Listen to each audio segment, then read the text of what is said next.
So normal exercise would be when you focus on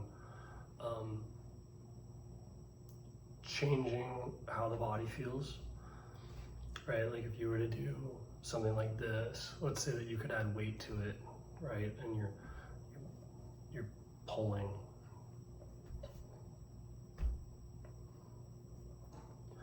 Your body's either gonna feel tight or loose.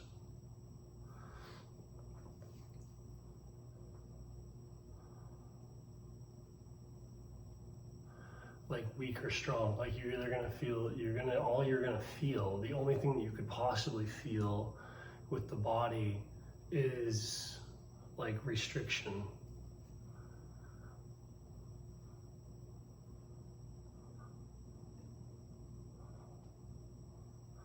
And so you're just gonna notice, is that restriction there or not? And how is it there?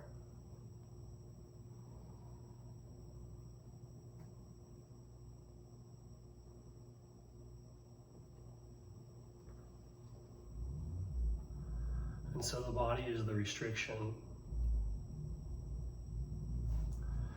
And so the tendency is to work on that, to get the restriction to be strong or loose or free. Like I want it to be flexible, to be there, or I want the restriction to become a constriction, right? That's what traditional muscle strength is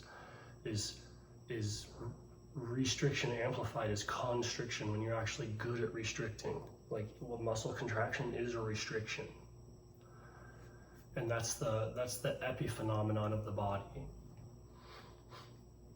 Like there's a pulling together, there's a tension, and that tension of that collection of objects is the nature of the body. And so it's pulling the energy together, it's pulling the freedom together, it's holding everything together. That's what your physical body is. And so you can train that and get it to definitely change over time, but then there's also the other thing that you can train just as directly as the body is the space. And the space within which the body exists can be moved just as much as you can move your body. You can move the space, you can move the mind around a particular area. And then the things that are responsive to mind in that area will move with it. And so you can, if you focus on this area, the space within which the restriction arises, that space is mind. And so the more intense the focus, the denser this mind becomes and the more you're floating. So if your focus gets strong enough, you can get into certain postures because your focus is what's floating.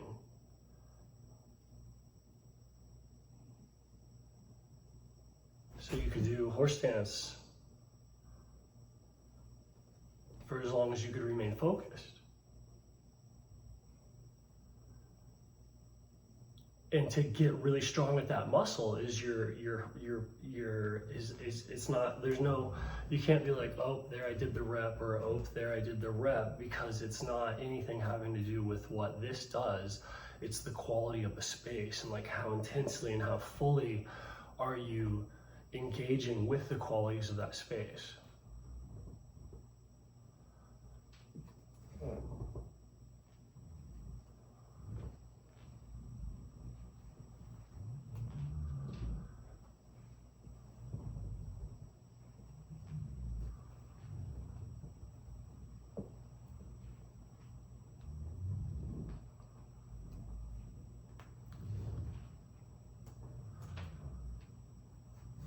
And so you can I'm using objects like this Swiss ball to engage with that space the same way that you would use swim fins.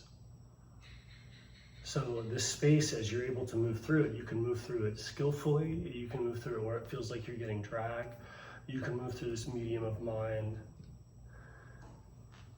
swimming through it, which is moving through it looking for lift.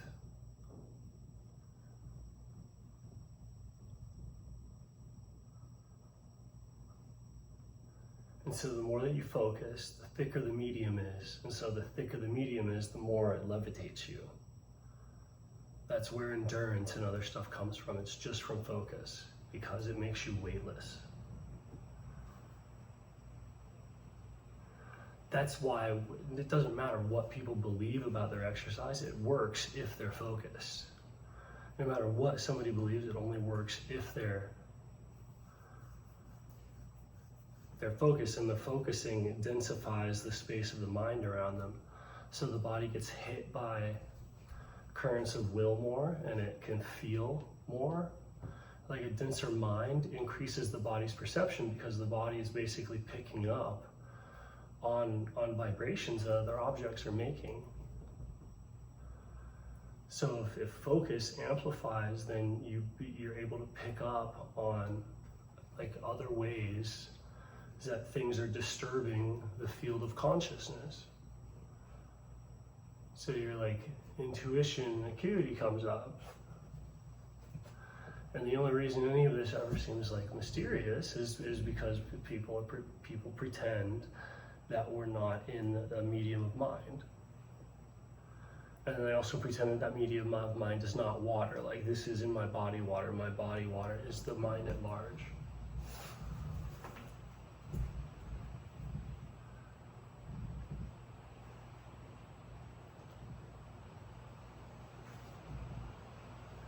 And so you can train that the same way that you train your metabolism, right? And that training it well feels like, you know, people who get better at stuff know what it feels like to train that thing well. And then it's not like the body determines what you can do, just like the shape of a surfboard. So if something isn't shaped correctly, or there's a deformity of the physicality, then there's no way to interact with the medium that skillfully. Like, think of just a stick floating through the ocean versus a surfboard, versus like a windsurfing thing with a person at the middle of it, right? So just depending on the shape of the body, it drastically changes how much traction you get, how much coherent, usable traction. So like if things go out of whack in the body, you lose your connection to the energetic or the realms of consciousness, just like a surfboard that's had its fin snapped off. So that's why people are energy sensitive. Like when you get super unhealthy or the organ toxicity goes up, people go from being things that are designed like surfboards to being, you know, sticks of wood. So there's just no ability to control it. In the same manner that there used to be.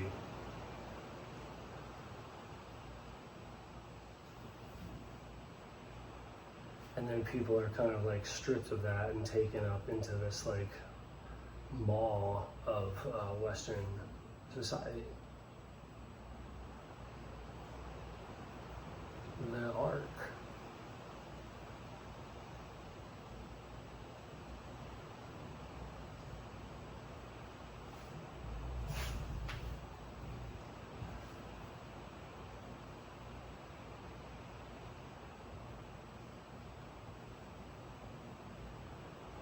Anyway, it's really easy to tell when somebody's like weak spatially, and that's like people that are all talk.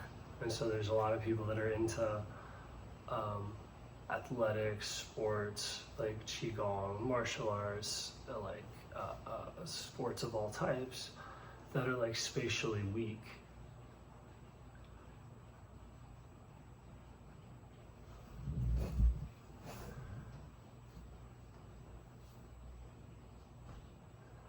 Yeah, the possessor of like, you know, systems of knowledge with weak chemistry.